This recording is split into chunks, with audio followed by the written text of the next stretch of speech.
ఓం నమో నారాయణాయ. జనవరి 31 శనివారం, శని త్రయోదశి. ఈ శని త్రయోదశి రోజున ఈ ఒక్క చిన్న పని చేస్తే మన జీవితాల్లో అన్నీ శుభాలే ఉంటాయి. ఒక్క చిన్న పని చేయండి.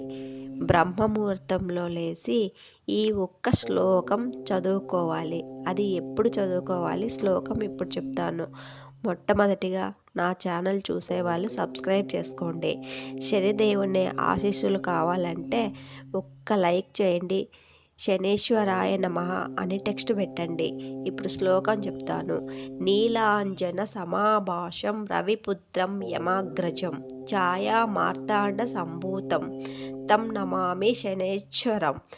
ఈ ఈ మంత్రం అర్థం నీలాంజన సమాభాసం, నీలి కాజల లాంటి గాఢ నీలి వెలుగులో ప్రకాశించే ఓ శనిదేవుడా అని, రవిపుత్రం సూర్యుడి కుమారుడా అని, యమాగ్రజం యమధర్మరాజు అన్నయ్య అని, ఛాయామార్తాండ సంభూతం ఛాయాదేవి సూర్యుడి నుండి జన్మించిన పుత్రుడు అని, తం నమామి శనైశ్వరం.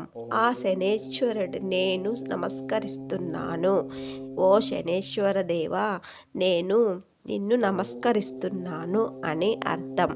ఈ మంత్రం ఎందుకు జపిస్తారో అని ఇప్పుడు తెలుసుకుందాం. శని ప్రభావం తగ్గడానికి, కష్టాలు ఆలస్యాలు తగ్గే అందుకు, సహాయం మానసిక బలం పెరగడానికి, కర్మ ఫలితాలను సాఫీగా ఎదుర్కోవడానికి, జీవితంలో స్థిరత్వం రావడానికి. శనిదేవుడి శిక్షించేవాడు కాదు, జీవిత పాఠాలు నేర్పే గురువు లాంటి వాడు. ఓం శనేశ్వరాయ నమః.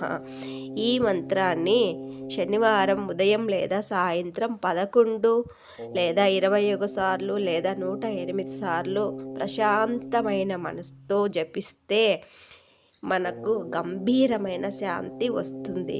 ఎవరికి భయపడవలసిన అవసరం ఉండదు.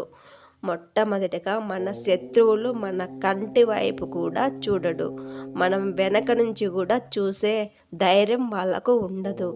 శత్రువులందరూ నశించిపోతారు, అందరూ మిత్రులవుతారు. ఈ కంటెంట్ నచ్చితే షేర్ చేయండి, లైక్ చేయండి. మరిన్ని భక్తి వీడియోల కోసం ఫాలో అవ్వండి. ఓం నమో నారాయణాయ.